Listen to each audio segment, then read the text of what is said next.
സംവിധാനത്തിന്മേൽ നിത്യജ്യോതിസ്സുകൾ തെളിയിച്ചവൻ, സർവജീവികൾക്കും അന്നമേകിയും മഹാത്ഭുതങ്ങൾ പ്രവർത്തിക്കുന്നവൻ,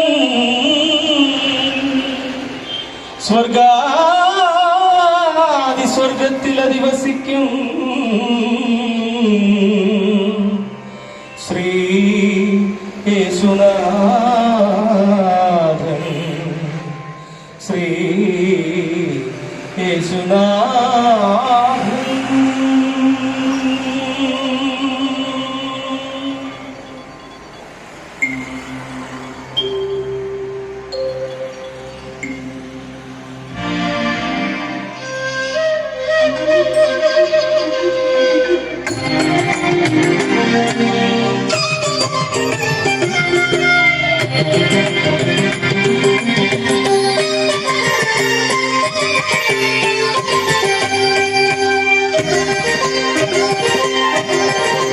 ഉന്നതനേ മഹോന്നതനേ മഹിമയഴും സുധനേ,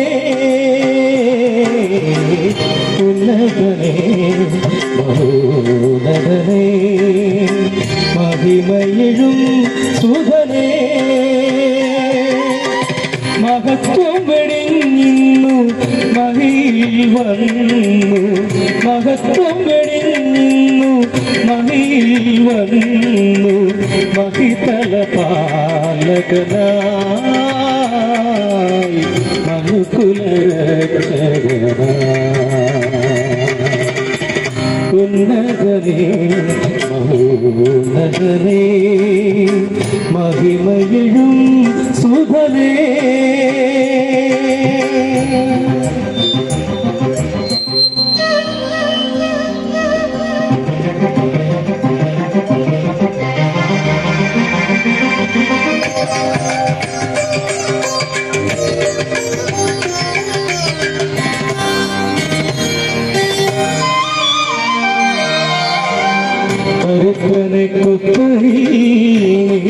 നീ ഉയർത്തി ഉടച്ചല്ലു കണ്ണു നീ കണങ്ങളല്ല,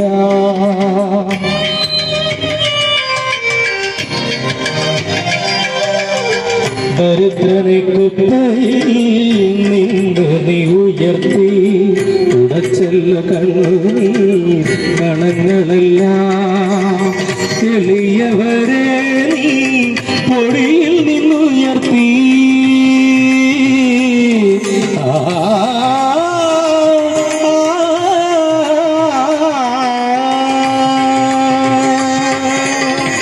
എളിയവരെ നീ പൊടിയിൽ നിന്നുയർത്തി, പ്രഭുക്കന്മാർക്കൊപ്പമിരുത്തി, പ്രഭുക്കന്മാർക്കൊപ്പമിരുത്തി, ഉന്നതനേ മഹോന്നതനേ.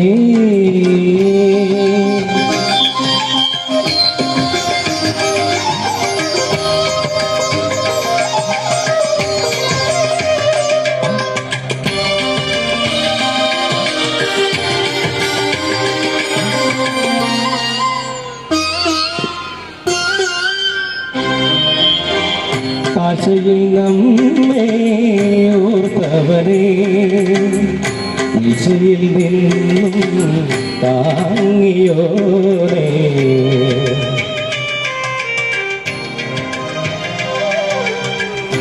ആശയിൽ നമ്മെ ഓർത്തവനേ, ഈശയിൽ നിന്നും താങ്ങിയോരേ, ഉയരത്തിൽ നിന്നും ദാനങ്ങളേകി,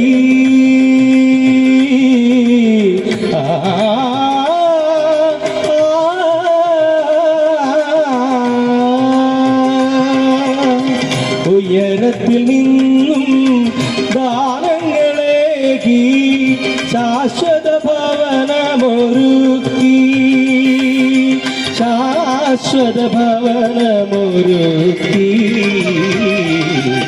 ഉന്നതനേ മഹോന്നതനേ മഹിമയെഴും സുധനേ ഉന്നതനേ സഗമ സഗമ പനിസ ഉന്നതനേ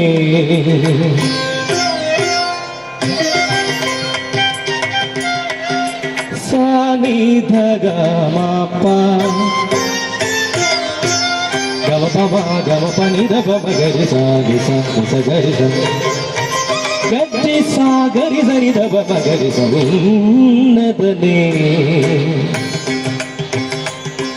നിസാ സാ സാ നിസ ഗ സ നി സ നി പ ഗ ഗ ഗ ഗ മ ഗ മ പ മ ഗ രി സ നി ധ പ രി സ നി ധ പ മ സ നി ധ പ മ ഗ രി സ ഗ മ പ സ ഗ മ പ നി ഗ മ പ നി ഗ മ പ നി സ ഗ രി ഗ രി സ നി ധ പ രി സ നി ധ പ മ സ നി ധ പ മ ഗ സ ഗ ഗ മ മ പ മ നി നി സ സ ഗ ഗ മ മ പ നി നി സ സ ഗ മ പ നി സ ഉന്നതനേ മഹോന്നതനേ മഹിമയെഴും സുധനേ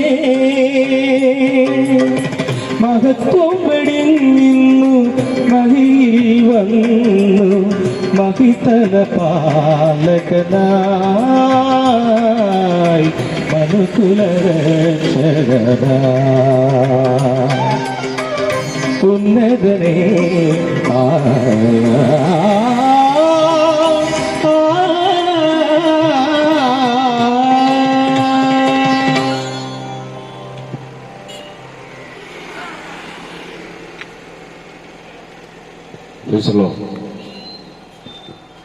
അഖില ലോക രക്ഷിതാവായ നസറേനായ യേശുക്രിസ്തുവിന്റെ നിസ്തുല്യ നാമത്തിൽ ഈ ജംഗ്ഷനിലായിരിക്കുന്ന എല്ലാ ബഹുമാന്യർക്കും സ്നേഹവും വന്ദനവും അറിയിക്കുകയാണ്. കർത്താവായ യേശുക്രിസ്തുവിന്റെ യാതനകളെയും ഉയർത്തെഴുന്നേൽപ്പിനെയും ഓർക്കുകയും ധ്യാനിക്കുകയും ചെയ്യുന്ന ഈ നല്ല ദിവസങ്ങളിൽ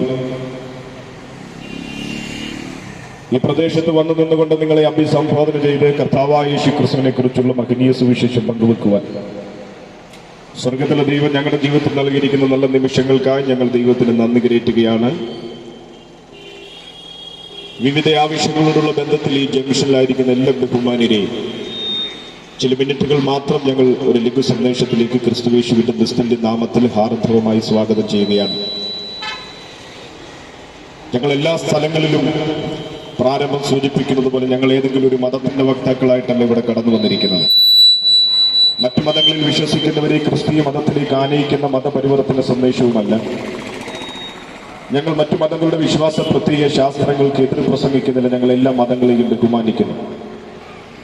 ഏതെങ്കിലും ഒരു പ്രത്യേക സഭാ വിഭാഗത്തിന്റെയോ സംഘടനയുടെയോ സന്ദേശമല്ല ഞങ്ങൾ ദേശാന്തരമായി പങ്കുവെച്ചുകൊണ്ടിരിക്കുന്നത്.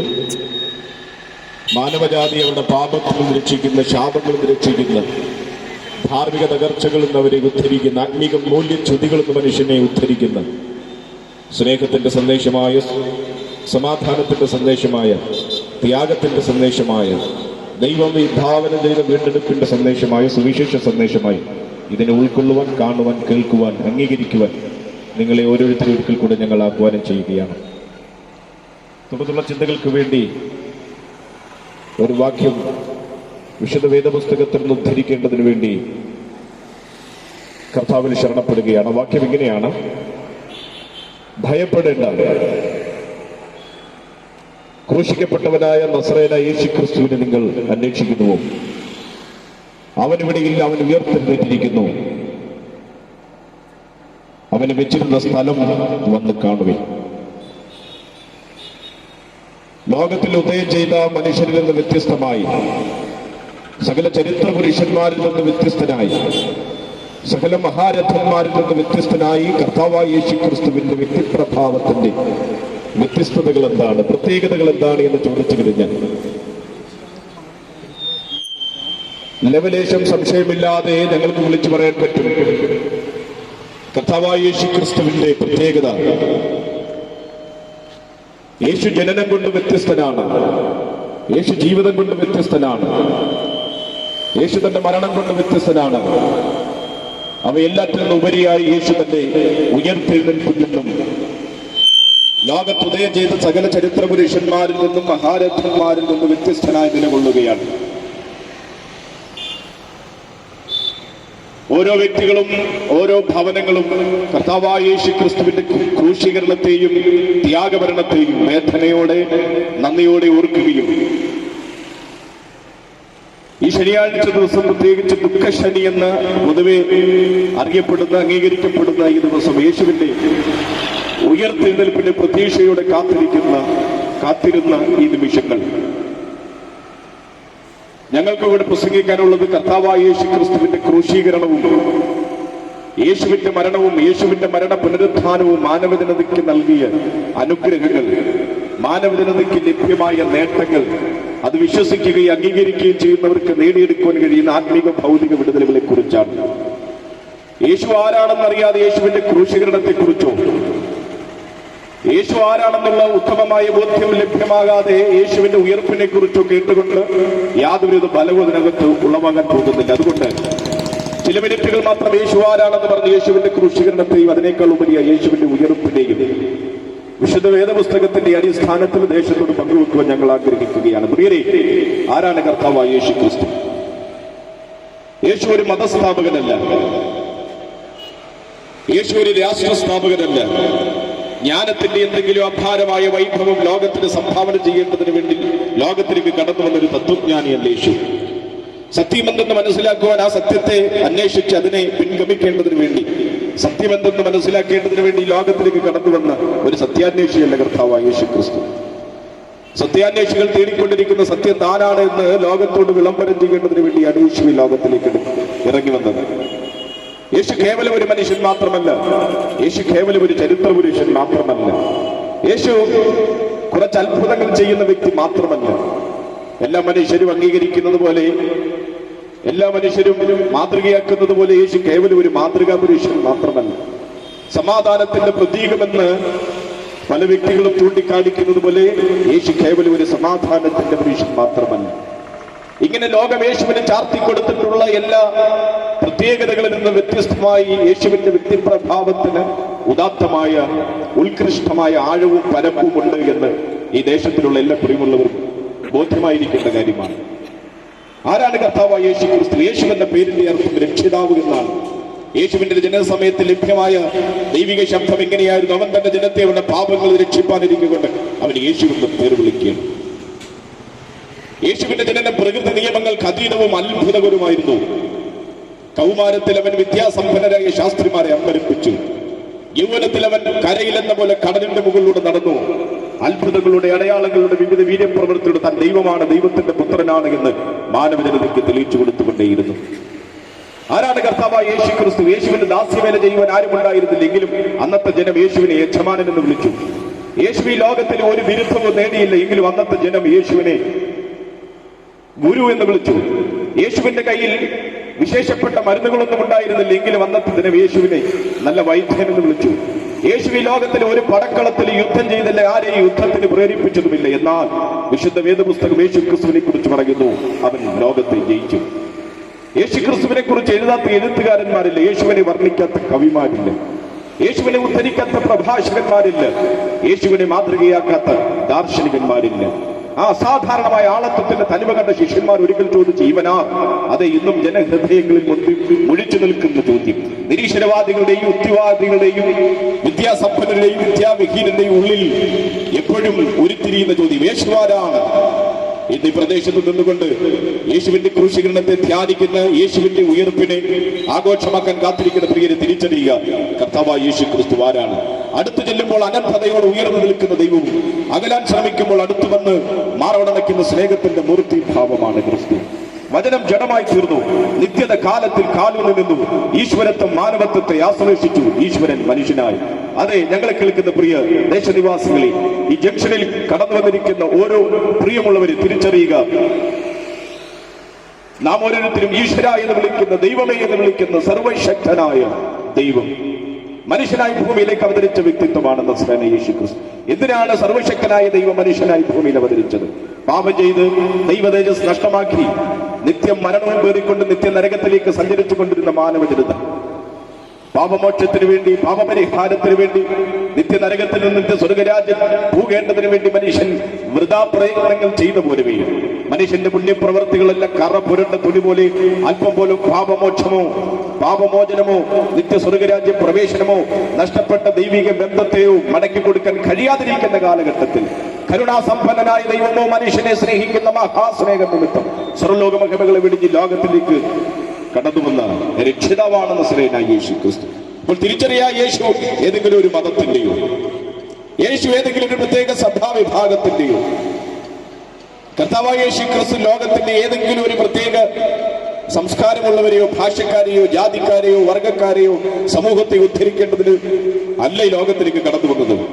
സകല ഭൂസിമവാസികളുമായുള്ളവരെ എങ്കിലേക്ക് നോക്കി രക്ഷ നേടിക്കൊള്ളുവിൻ എന്ന് ഉദ്ഘോഷിച്ചുകൊണ്ട് സകല മാനവജാതിയുടെയും അവപരിഹാരത്തിന് വേണ്ടിയാണ് യേശു ഈ ലോകത്തിലേക്ക് കടന്നു വന്നത്. അപ്പോൾ യേശു ആരാണ് എന്നുള്ള ഉത്തമമായ ബോധ്യം നമ്മുടെ മനസ്സിലുണ്ടെങ്കിൽ മാത്രമേ യേശുവിന്റെ ക്രൂശീകരണത്തെ യഥാവിധം ധ്യാനിക്കാൻ കഴിയുകയുള്ളൂ. യേശുവിന്റെ ഉയർപ്പിനെ നമുക്ക് അതിന്റെ തനതായ നിലയിൽ ആഘോഷിക്കുവാൻ കഴിയുകയുള്ളൂ. ഒരിക്കൽ കൂടെ ഞങ്ങൾ വായിച്ച വാക്യത്തിലേക്ക് നിങ്ങളുടെ ശ്രദ്ധയെ ഞങ്ങൾ കൊണ്ടുവരികയാണ്. അവരോട് ഭ്രമിക്കേണ്ട, ക്രൂശിക്കപ്പെട്ട നസ്രയനായ യേശുവിനെ നിങ്ങൾ അന്വേഷിക്കുന്നു. അവൻ ഉയർത്തെഴുന്നേറ്റു, അവൻ ഇവിടെയില്ല, അവനെ വെച്ച സ്ഥലം ഇതാണ്. ക്രൂശീകരണാനന്തരം യേശുവിന്റെ ശരീരത്തെ യോസഫ് എന്ന് പറയുന്ന ധനികനായ ഒരു മന്ത്രിയുടെ തനിക്കായി താൻ വെട്ടിയുണ്ടാക്കിയിരിക്കുന്ന ശവക്കല്ലറയിൽ യേശുവിന്റെ മൃതശരീരം അടക്കം ചെയ്തു. ഒരു ദിവസം കഴിഞ്ഞിട്ട് യേശുവിന്റെ ശരീരത്തിന് സുഗന്ധവർഗം പൂശേണ്ടതിന് യേശുവിന്റെ അനുഗാമികളിൽ ചിലർ ആ കല്ലറയിലേക്ക് കടന്നു വരികയാണ്.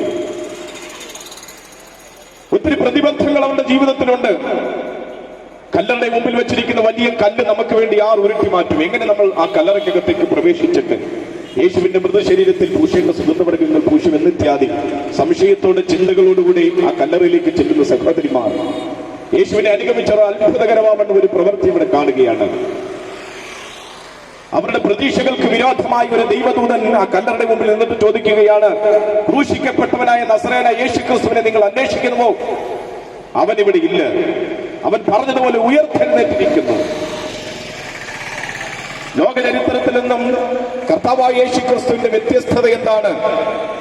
ലോകത്തിൽ അനേകം ചരിത്ര പുരുഷന്മാരും അനേകം മഹാരഥന്മാരും ഈ ലോകത്തിൽ ഉദയം ചെയ്തിട്ടുണ്ടെങ്കിലും മരണം കൊണ്ട് അവരുടെ ജീവിതം അവസാനിച്ചപ്പോൾ നസ്രയനായ യേശു ക്രിസ്തുവിന്റെ മാത്രം പ്രത്യേകത, യേശു മാത്രം മരണത്തെ ഉയർത്തെഴുന്നേറ്റു. കർത്താവായ യേശു ക്രിസ്തുവിന്റെ ഉയർപ്പ് ഒരു യാദൃച്ഛിക സംഭവമായിരുന്നില്ല.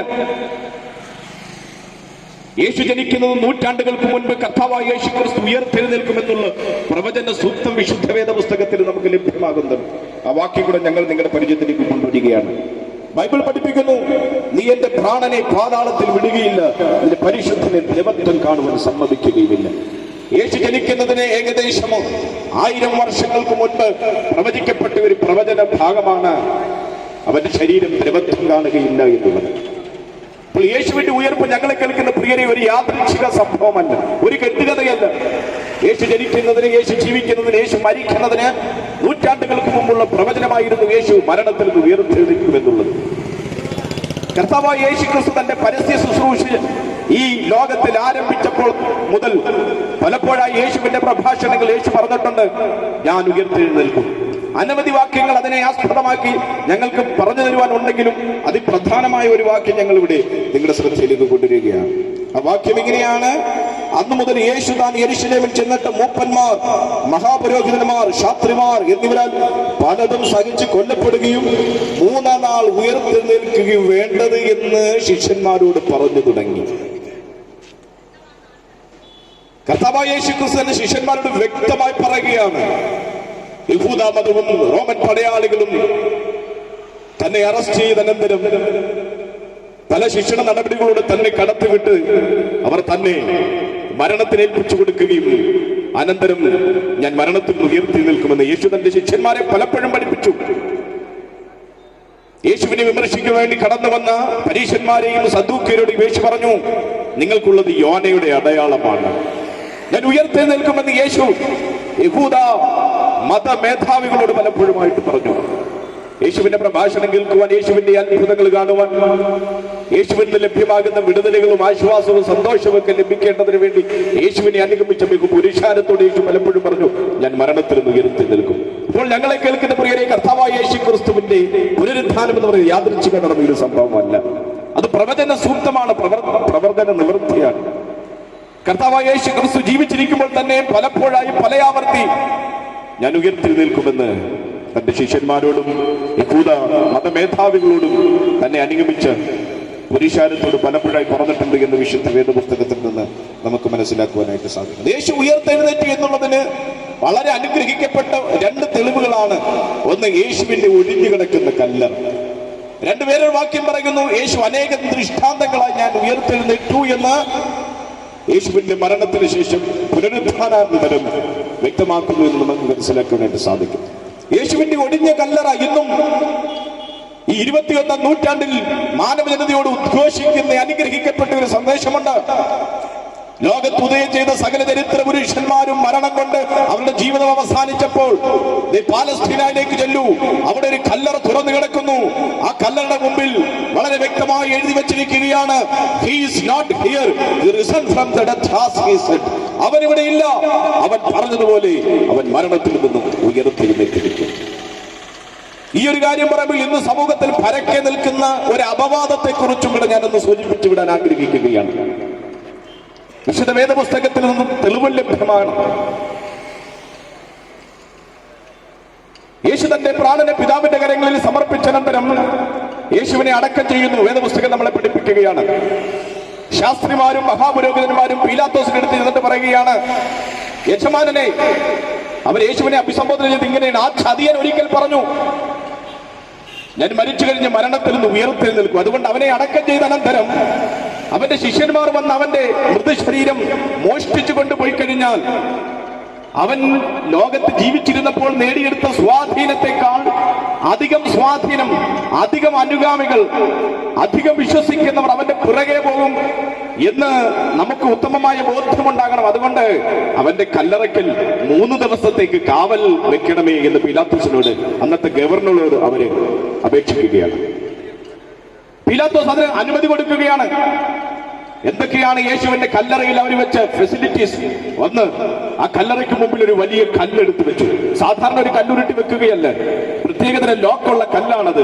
അത് ഉരുട്ടിയോടെ വെച്ചു. ആ കല്ല് മാത്രമല്ല, അതിനകത്ത് റോമൻ ഗവൺമെന്റിന്റെ ഒരു മുദ്ര പതിപ്പിച്ചു. നമുക്കറിയാം, ചില സ്ഥാപനങ്ങളൊക്കെ ജപ്തി ചെയ്യുമ്പോൾ മുദ്ര പതിപ്പിക്കാറുണ്ട് നമ്മുടെ ഗവൺമെന്റിന്റെ. എന്തിനാണത് ചെയ്യുന്നത്? ഇതാർക്കും ഭേദിക്കാൻ കഴിയത്തില്ല. ഗവൺമെന്റിന്റെ, സർക്കാരിന്റെ മുദ്രയുണ്ട് എന്ന് വ്യക്തമാക്കുന്ന നിലയിൽ റോമൻ ഗവൺമെന്റിന്റെ മുദ്രയും അവിടെ പതിപ്പിക്കപ്പെട്ടു. ആർക്കും അത് തൊടാൻ കഴിയുകയില്ല, ആർക്കും അതിനെ ഒന്ന് അനക്കാൻ പോലും കഴിയുകയില്ല. റോമൻ സാമ്രാജ്യത്തിന്റെ ശക്തമായ മുദ്ര. ആ മുദ്ര മാത്രമല്ല, അനവധി പടയാളികൾ യേശുവിന്റെ ശവക്കല്ലറയ്ക്ക് ചുറ്റും കാവൽ നിർത്തി 3 ദിവസത്തേക്ക്. എന്നാൽ ഞങ്ങളെ കേൾക്കുന്ന പ്രിയരെ, റോമൻ സാമ്രാജ്യത്തിന്റെ മുദ്രണമുണ്ടെങ്കിലും, ആരോഗ്യ ദൃഢഗാത്രന്മാരായ റോമൻ പടയാളികൾ കാവൽ നിൽക്കുന്നുണ്ടെങ്കിലും, തിരുവെഴുത്തുകളെ അന്വർത്ഥമാക്കിക്കൊണ്ട് കർത്താവായ യേശു ക്രിസ്തു 3-ാം ദിവസം തിരുവെഴുത്തുകളെ അന്വർത്ഥമാക്കിക്കൊണ്ട് മരണത്തിൽ നിന്ന് ഉയർത്തെഴുന്നേറ്റു എന്ന് വിശുദ്ധ വേദപുസ്തകം നമ്മളെ പഠിപ്പിക്കുകയാണ്. മറ്റൊരു വാക്യം ഞങ്ങൾ നിങ്ങളുടെ ശ്രദ്ധയിലേക്ക് കൊണ്ടുവരിക. വാക്യം ഇങ്ങനെയാണ്, അവൻ കഷ്ടം അനുഭവിച്ച ശേഷം 40 നാളോളം പ്രത്യക്ഷനായി ദൈവരാജ്യം സംബന്ധിച്ച കാര്യങ്ങൾ പറഞ്ഞുകൊണ്ട് താൻ ജീവിച്ചിരിക്കുന്നു എന്ന് അനേകം ദൃഷ്ടാന്തങ്ങളാൽ അവർക്ക് കാണിച്ചു കൊടുത്തു. ഒഴിഞ്ഞു കിടക്കുന്ന കല്ലറ മാത്രമല്ല പ്രിയരെ, യേശു തന്റെ 12 ശിഷ്യന്മാർക്കും അനന്തരം 500-ലധികം വ്യക്തികൾക്ക് യേശു പ്രത്യക്ഷനായി എന്ന് വിശുദ്ധ വേദപുസ്തകം പഠിപ്പിക്കുകയാണ്. അവരോട് സംസാരിക്കുകയും അവരുടെ കൂടെ ചെന്നിരിക്കുകയും അവരുടെ ഭയങ്ങളുടെ നടുവിൽ അവരെ ആശ്വസിപ്പിക്കുകയും ധൈര്യപ്പെടുത്തുകയും ഭാവികാല സംഭവങ്ങൾ പിന്നെയും അവർക്ക് ബോധ്യമാക്കിക്കൊണ്ട് അനേകം തെളിവുകളാൽ താൻ ജീവിച്ചിരിക്കുന്നു എന്ന് യേശു അന്നത്തെ ആൾക്കാർക്ക് വ്യക്തമാക്കി. അതുകൊണ്ട് ഞങ്ങളെ കേൾക്കുന്ന പ്രിയരെ, കർത്താവായ യേശു ക്രിസ്തുവിന്റെ ഉയർപ്പൊരു യാദൃശ്ചിക സംഭവിച്ച ഒരു കാര്യമല്ല, അത് പ്രവചന നിവൃത്തിയാണ്. യേശു അന്നത്തെ ജനത്തിന് പല ദൃഷ്ടാന്തങ്ങളായി തെളിവ് കൊടുത്ത കാര്യമാണ് എന്ന് വിശുദ്ധ വേദപുസ്തകം നമ്മളെ പഠിപ്പിക്കുകയാണ്. കർത്താവായ യേശു ക്രിസ്തുവിന്റെ ഉയർപ്പ് കൊണ്ട് മാനവജനതയ്ക്ക് എന്ത് പ്രയോജനമാണ്, എന്ത് ഗുണമാണ് ഉണ്ടാകാൻ പോകുന്നത്? ചിലപ്പോൾ ഈ ജംഗ്ഷനിൽ കൂടിയിരിക്കുന്ന ആരെങ്കിലും ഇങ്ങനെയുള്ളൊരു ചിന്ത പേറിക്കൊണ്ടായിരിക്കും ചിലപ്പോൾ ഈ സന്ദേശം കേൾക്കുന്നത്. യേശുവിന്റെ ക്രൂശീകരണം കൊണ്ട് എനിക്കെന്താണ് ഗുണം? യേശു ഉയർത്തു എന്ന് പറയുന്നത് കൊണ്ട്, അത് കേൾക്കുന്നത് കൊണ്ട്, അത് വിശ്വസിക്കുന്നത് കൊണ്ട് എനിക്കെന്താണ് പ്രയോജനമെന്ന് ചിലപ്പോൾ പലരും ധരിക്കുന്നവരുണ്ടായിരിക്കും. പ്രിയരെ, നിങ്ങൾക്ക് മാത്രമല്ല, ഈ പ്രദേശത്ത് കൂടിയിരിക്കുന്നവർക്ക് മാത്രമല്ല യേശുവിന്റെ ഉയർപ്പ് കൊണ്ട് പ്രയോജനം ലഭ്യമായത്, ഗുണം ലഭ്യമായത്, ആത്മീക വിടുതൽ ലഭ്യമായത് നരകുലത്തിന് മുഴുവനുമാണ്. യേശു ഉയർത്തില്ലായിരുന്നുവെങ്കിൽ എന്തെങ്കിലും കുഴപ്പമുണ്ടോ? ഞങ്ങളെ കേൾക്കുന്ന ദേശനിവാസികളെ, ഇന്ന് ഞങ്ങളുടെ സമയം മാറ്റിവെച്ച് ഞങ്ങൾ ഇവിടെ കടന്നു വന്നതുകൊണ്ട് യേശുവിന്റെ ക്രൂശീകരണത്തെയും യേശുവിന്റെ ഉയർപ്പിനെയും പ്രസംഗിക്കുന്നുണ്ടോ? എന്നാൽ യേശു ജനിച്ച ഒരു വ്യക്തി മാത്രമായിരുന്നെങ്കിൽ, ജീവിച്ച ഒരു വ്യക്തി മാത്രമായിരുന്നെങ്കിൽ, കേവലം ക്രൂശിൽ മരിച്ച ഒരു വ്യക്തി മാത്രമായിരുന്നെങ്കിൽ, ആ കല്ലറ കൊണ്ട് യേശുവിന്റെ ജീവിതം അവസാനിച്ചിരുന്നുവെങ്കിൽ ഞങ്ങളിൽ പലരും ഇവിടെ വന്ന് പ്രസംഗിക്കുകയില്ലായിരുന്നു. പൗലോസ് ഇങ്ങനെ തന്റെ ശ്രോതാക്കളോട് പറയുകയാണ്, ക്രിസ്തു മരിച്ചിട്ട് ഉയർത്തെഴുന്നേറ്റ് എന്ന് പ്രസംഗിച്ചു വരുന്ന അവസ്ഥയ്ക്ക് മരിച്ചവരുടെ പുനരുത്ഥാനം ഇല്ല എന്ന് നിങ്ങളിൽ ചിലർ പറയുന്നത് എങ്ങനെ? എന്നിട്ട് പൗലോസ് വ്യക്തമാക്കുകയാണ്, മരിച്ചവരുടെ പുനരുത്ഥാനം ഇല്ല എങ്കിൽ ക്രിസ്തു ഉയർത്തെഴുന്നേറ്റിട്ടില്ല. ക്രിസ്തു ഉയർത്തെഴുന്നേറ്റിട്ടില്ല എങ്കിൽ ഞങ്ങളുടെ പ്രസംഗം വ്യർത്ഥം, ഞങ്ങളുടെ വിശ്വാസവും വ്യർത്ഥം. പ്രിയരെ, ഈ ദേശത്തു നിന്നും വന്നു നിന്നുകൊണ്ട് ഞങ്ങൾ അഭിമാനത്തോടെ സന്തോഷത്തോടെ യേശുവിനെ പ്രസംഗിക്കുന്നതിന്റെ പ്രത്യേകത എന്താണെന്നറിയാമോ? ജനിച്ച ഒരു വ്യക്തി മാത്രമല്ല യേശു, ജീവിച്ച ഒരു വ്യക്തി മാത്രമല്ല യേശു, കേവലം അത്ഭുതങ്ങളെ അടയാളങ്ങൾ മാത്രം ചെയ്ത ഒരു വ്യക്തിയല്ല യേശു, മാനവജനത പാപപരിഹാരത്തിന് വേണ്ടി മരിക്കുക മാത്രം ചെയ്ത ഒരു വ്യക്തിയല്ല യേശു. സകല മഹാരഥന്മാരുടെയും മരണം കൊണ്ട് അവരുടെ ചരിത്രം അവസാനിച്ച് പുസ്തകത്താളുകളിൽ അവരുടെ ചരിത്രം അവശേഷിക്കുമ്പോൾ ഞങ്ങൾ ഈ ദേശത്ത് നിന്നുകൊണ്ട് വിളിച്ചു പറയുകയാണ്, ഞങ്ങൾ യേശുവിനെ പ്രസംഗിക്കുവാൻ ഞങ്ങളുടെ ജീവിതത്തിൽ ലഭ്യമായിരിക്കുന്ന പ്രേരക ശക്തി മറ്റൊന്നുമല്ല, അവന്റെ ഉയർപ്പാണ്. മാനവജാതിയുടെ പാപപരിഹാരത്തിന് വേണ്ടി മരിച്ചു മരണത്തിൽ നിന്ന് ഉയർത്തെഴുന്നേറ്റ് ഇന്നും ജീവിക്കുന്ന ക്രിസ്തുവാണ് ഞങ്ങളുടെ പ്രേരക ശക്തി. അതാണ് ഞങ്ങൾ ഈ പ്രദേശത്ത് നിന്നുകൊണ്ട് ഉയർത്തുന്നത്. സകല ചരിത്ര പുരുഷന്മാരും മരണം കൊണ്ട് അവസാനിച്ചപ്പോൾ യേശു മാത്രം മരണത്തിൽ നിന്ന് ഉയർത്തെഴുന്നേറ്റ്. എന്താണ് മാനവജനതയ്ക്ക് യേശു ക്രിസ്തുവിൽ ഉയർപ്പിൽ നിന്ന് ലഭ്യമാകുന്ന സന്ദേശം? അതും കൂടെ പറഞ്ഞ് ഞങ്ങൾ നിങ്ങൾക്ക് വേണ്ടി പ്രാർത്ഥിക്കണം. അതുകൊണ്ട് സഹോദരന്മാരെ, യേശു തന്റെ ദേഹമെന്ന തിരശ്ശീലയിൽ കൂടി നമുക്ക് പ്രതിഷ്ഠിച്ച ജീവനുള്ള പുതുവഴിയായി തന്റെ രക്തത്താൽ വിശുദ്ധ മന്ദിരത്തിലേക്കുള്ള പ്രവേശനം ധാരാളമായി സാധിപ്പിച്ചു. യേശുവിന്റെ ക്രൂശീകരണവും യേശുവിന്റെ ഉയർപ്പും കൊണ്ട് മാനവജാതിക്ക് സിദ്ധമായത് എന്താണെന്നറിയാമോ? അടഞ്ഞുകിടന്ന ആത്മീക വഴികൾ, സത്യദൈവത്തിങ്കലേക്കുള്ള പ്രവേശനം, നിത്യരാജ്യത്തിലേക്കുള്ള പ്രവേശനം, സ്വർഗീയ പ്രവേശനം മനുഷ്യന് നിഷിദ്ധമായി കിടന്ന കാലഘട്ടത്തിൽ കർത്താവായ യേശു ക്രിസ്തു ലോകത്തിലേക്ക് കടന്നു വന്നു മാനവജനതയുടെ പാപപരിഹാരത്തിന് വേണ്ടി യാതനകളും പീഡനങ്ങളും അനുഭവിച്ച് മരിച്ച് ഇതുവരെ നരകുലം മുഴുവനും മരണത്തിന്റെ അധികാരിയായ പിശാചിന്റെ സ്വാധീന വലയത്തിൽ പെട്ടുകിടക്കവേ കർത്താവായ യേശു ക്രിസ്തു ലോകത്തിലേക്ക് കടന്നു വന്നു മരിച്ചു. മരിക്കുക മാത്രമല്ല, മരണത്തിന്റെ അധികാരിയായ പിശാചിനെ തന്റെ മരണത്താലും തന്റെ ഉയർപ്പിനാലും നീക്കിയിട്ട് നിത്യ നരകത്തിലേക്ക് സഞ്ചരിച്ചു കൊണ്ടിരുന്ന സ്വർഗരാജ്യത്തിന്റെ കവാടം അടയപ്പെട്ട് നിരാശയോടെ തലകുനിച്ചു നിന്ന മാനവജനതയ്ക്ക് ഒരു പുതിയ വഴി തുറക്കുകയാണ്. യേശുവിന്റെ ഉയർപ്പിലൂടെ മാനവജനതയ്ക്ക് സിദ്ധിക്കുന്ന ലഭ്യമാകുന്ന ഏറ്റവും ഉദാത്തമായ ഉത്കൃഷ്ടമായ സന്ദേശം എന്താണെന്നറിയാമോ? ഇതുവരെ അടഞ്ഞുകിടന്ന സ്വർഗീയ വാതിൽ, ദൈവപ്രവേശനം, സത്യദൈവത്തിങ്കിലേക്കുള്ള ആ ബന്ധത്തിന് വഴി തുറക്കപ്പെടുകയാണ്. അതുകൊണ്ട് മനുഷ്യൻ ദൈവിക ബന്ധത്തിലേക്ക് വരുവാൻ, ഭാവമോക്ഷം നേടുവാൻ, അടഞ്ഞുകിടക്കുന്ന സ്വർഗീയ കവാടങ്ങളുടെ മുമ്പിൽ തുറക്കപ്പെടുവാൻ ഒരേ ഒരു വഴി, ഒരേ ഒരു മാർഗം കർത്താവായ യേശു ക്രിസ്തുവിന്റെ ഉയർപ്പ്. അപ്പോൾ എന്താണ് നമ്മൾ ചെയ്യേണ്ടത്? പാപമോക്ഷം നേടേണ്ടതിന് വേണ്ടി മനുഷ്യൻ എന്താണ് ചെയ്യേണ്ടത്? ബൈബിൾ പഠിപ്പിക്കുന്നു. യേശുവിനെ കർത്താവെന്ന് വായ് കൊണ്ട് ഏറ്റുപറയുകയും ദൈവം അവനെ മരിച്ചവരിൽ നിന്ന് ഉയർത്തെഴുന്നേൽപ്പിച്ചു എന്ന് ഹൃദയം കൊണ്ട് വിശ്വസിക്കുകയും ചെയ്താൽ നിരക്ഷിക്കും. ഞങ്ങളെ കേൾക്കുന്ന പ്രിയരെ, കർത്താവായ യേശു ക്രിസ്തു മതസ്ഥാപകനല്ല. ഏതെങ്കിലും രാജ്യക്കാർക്ക്, ഏതെങ്കിലും സമൂഹത്തിലോ, ഏതെങ്കിലും ഭാഷക്കാർക്കോ അല്ല യേശു ലോകത്തിലേക്ക് കടന്നു വന്നത്. എന്റെയും താങ്കളുടെയും പാപപരിഹാരത്തിന് വേണ്ടിയാണ് യേശു ലോകത്തിലേക്ക് കടന്നു വന്നത്. ഇന്നലെ നമ്മൾ ഏവരും യേശുവിന്റെ യാതനകളെ ധ്യാനിച്ചല്ലോ. എന്തിനാണ് യേശു യാതനകൾ അനുഭവിച്ചത്, പീഡനങ്ങൾ അനുഭവിച്ചത്, ക്രൂശീകരിക്കപ്പെട്ടത്? ഞാനും താങ്കളും അനുഭവിക്കുന്ന പാപത്തിന്റെ കഠോരമായ ശിക്ഷയെ എനിക്കും താങ്കൾക്കും വേണ്ടി യേശു അനുഭവിക്കുകയാണ്. നാം അവനിൽ ദൈവത്തിന്റെ നീതിയാകേണ്ടതിന് വേണ്ടി യേശുവിനെ ദൈവം നമുക്ക് പകരം പാപമാക്കുകയാണ്. പാപമല്ലാത്തവൻ പരമോദനായ ദൈവത്തിന്റെ പുത്രൻ ഒരു പാപിയെ പോലെ ഭാരമേറിയവരെ കുരിശിൽ തോളിച്ചു വന്നുകൊണ്ട് പാലസ്തീനായ തെരുവീഥികളിലൂടെ ഗോൽഗോഥയെ ലക്ഷ്യമാക്കി നടക്കുമ്പോൾ മാനവജനതയ്ക്ക് ലഭ്യമാകുന്ന ദൈവിക വിളംബരം അവരിൽ വിശ്വസിക്കുന്നവർക്ക് സ്വർഗരാജ്യം പ്രവേശനം എന്നുള്ളതാണ്. യേശുവിന്റെ ഉയർപ്പ് നമുക്ക് നൽകി തരുന്ന ഉദാത്തമായ ഉത്കൃഷ്ടമായ ഒരു സന്ദേശമുണ്ട്. മനുഷ്യജീവിതം മരണം കൊണ്ട് അവസാനിക്കുന്നില്ല. യേശുവിന്റെ മരണത്തിൽ നിന്ന് ഉയർത്തെഴുന്നേൽപ്പ് മനുഷ്യനെ പഠിപ്പിക്കുന്ന പാഠം ഇതാണ്. മനുഷ്യജീവിത മരണം കൊണ്ട് അവസാനിക്കുന്നില്ല. മരണത്തിനപ്പുറം മനുഷ്യൻ രണ്ട് നിത്യത അഭിമുഖീകരിക്കുന്നു. ഒന്ന് നിത്യ നരകം, രണ്ട് നിത്യസ്വർഗം. ആരാണ് നിത്യ നരകത്തിലേക്ക് പോകുന്നത്? പാപിയായി ജനിച്ച് പാപിയായി ജീവിച്ച് പാപിയായി മരിക്കുന്ന സകലരും നിത്യ നരകത്തിലേക്ക് പോകുമ്പോൾ, പാപിയായി ജനിച്ച് പാപിയായി ജീവിച്ചു പോരുന്ന ഈ ജീവിത വേളകളിൽ യേശു ഈ ലോകത്തിലേക്ക് കടന്നു വന്നത്, യേശു പങ്കപ്പാടുകൾ അനുഭവിച്ചത്, യേശു മരിച്ചത്, യേശു മരണത്തിൽ നിന്ന് ഉയർത്തെഴുന്നേറ്റത് എനിക്ക് പാപക്ഷമ നൽകുവാൻ വേണ്ടിയാണ്. നിത്യമരണത്തിൽ നിന്ന് രക്ഷിക്കേണ്ടതിന് വേണ്ടിയാണ്. എനിക്ക് സ്വർഗരാജ്യം നൽകേണ്ടതിന് വേണ്ടിയാണെന്ന് മനസ്സിലാക്കി യേശുവിനെ സ്വന്തം രക്ഷിതാവും ദൈവമായി അംഗീകരിച്ചു.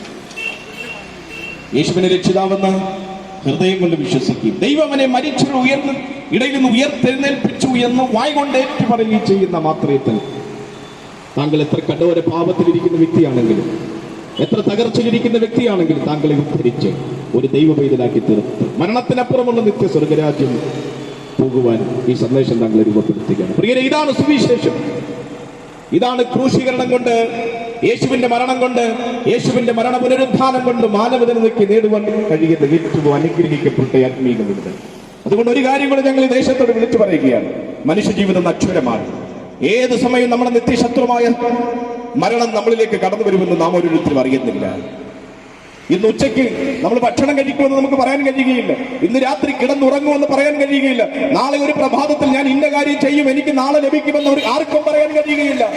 അത്രയ്ക്ക് നക്ഷരമാണ് മനുഷ്യജീവിതം. അതുകൊണ്ട് പ്രിയരെ, ഇന്ന് താങ്കൾ മരിച്ചാൽ താങ്കളുടെ ആത്മാവ് എവിടേക്കാണ്? യേശുവിനെ ഇതുവരെ സ്വന്തം രക്ഷിതാവും ദൈവമായി അംഗീകരിച്ചില്ലെങ്കിൽ, യേശുവിന്റെ ക്രൂശീകരണത്തോട്, യേശുവിന്റെ ഉയർപ്പിനോട് ഏകീഭവിച്ചിട്ടില്ല എങ്കിൽ ഒരു കാര്യം ഞങ്ങൾ വേദനയോടെ, ദുഃഖത്തോടെ, സങ്കടത്തോടെ, ദേശത്തോട് വിളിച്ചു പറയട്ടെ, യാത്ര നിത്യ നരകത്തിലേക്കാണ് കേട്ടോ. അതുകൊണ്ട് ഇതാകുന്നു സുപ്രസാദ കാലം, ഇതാകുന്നു രക്ഷാദിവസം. കാലം തികഞ്ഞു, ദൈവരാജ്യം സമീപിച്ചിരിക്കുകയാൽ മാനസാന്തരപ്പെട്ട് സുവിശേഷത്തിൽ വിശ്വസിക്കുക. യേശുവല്ലാതൊരു മാർഗമില്ല, യേശുവില്ലാതൊരു വഴിയില്ല. ദൈവത്തിങ്കിലേക്ക് അടുക്കുവാൻ, സ്വർഗരാജ്യ പ്രവേശനം പ്രാപിക്കുവാൻ യേശുവില്ലാതൊരു വഴിയില്ല എന്നൊരിക്കൽ കൂടി ദേശത്ത് ഘോഷിച്ചുകൊണ്ട് യേശുവിന്റെ ക്രൂശീകരണത്തെ, യേശുവിന്റെ ഉയർപ്പിനെ ഹൃദയത്തോട് ചേർക്കൂ. യേശുവിനെ സ്വന്തം രക്ഷിതാവ് ദൈവമായി അംഗീകരിച്ച് ആത്മീക വിടുതലും ഈ ലോകത്ത് സമാധാനവും സന്തോഷത്തിന്റെയും അനുഗ്രഹത്തിന്റെയും ജീവിതം നയിക്കുവാൻ നിങ്ങളേവരെയും ഈ സന്ദേശത്തിലേക്ക് ഞങ്ങൾ സ്വാഗതം ചെയ്തുകൊണ്ട് എന്റെ പ്രസംഗത്തിൽ ഞാൻ വിരാമത്തിൽ തുടർന്നു. ദൈവം നിങ്ങളേവരെയും അനുഗ്രഹിക്കട്ടെ.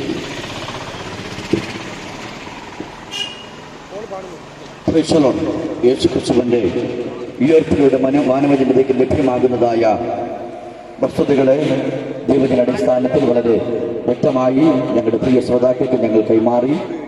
ഞങ്ങൾ നിങ്ങൾക്കായി ഒരു ഗാനം ആലപിക്കുന്നു. ഞങ്ങളുടെ കൂടെയുള്ള വത്സല്യ കുഞ്ഞു നിങ്ങൾക്ക് വേണ്ടി ഒരു ഗാനം ആലപിക്കും. പ്രിയ കുഞ്ഞിനെ ദിവസം ക്ഷണിക്കുന്നു.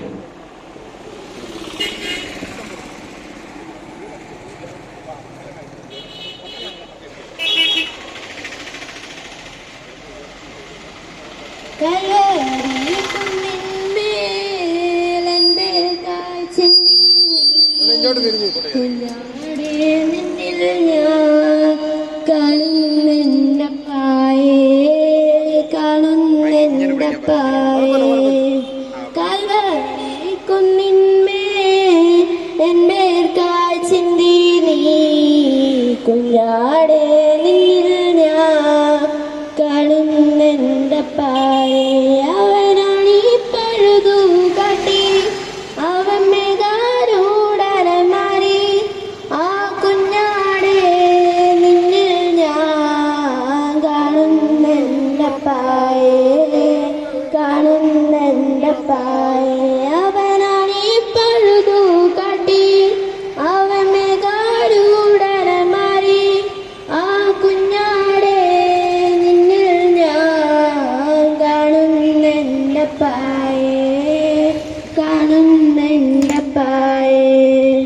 കള്ളന്മാർ നടുവിൽ തേജസ്സായി പൊന്മുഖം ആയിരം സൂര്യനെ വെല്ലുന്ന ശോഭയെ കള്ളന്മാർ നടുവിൽ തേജസ്സായി പൊന്മുഖം ആയിരം സൂര്യനെ വെല്ലുന്ന ശോഭയെ കയ്യിലാണീ പഴുതു കാട്ടി അവൻ മേഘാരൂഢന മാറി ആ കുഞ്ഞാടേ നിന്നിൽ ഞാൻ കാണുന്നെന്തപ്പായേ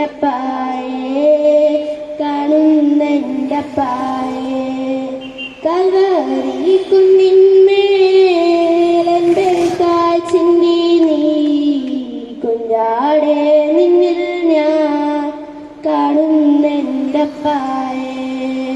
കാണുന്നുണ്ടപ്പായേ കാണുന്നുണ്ടപ്പായേ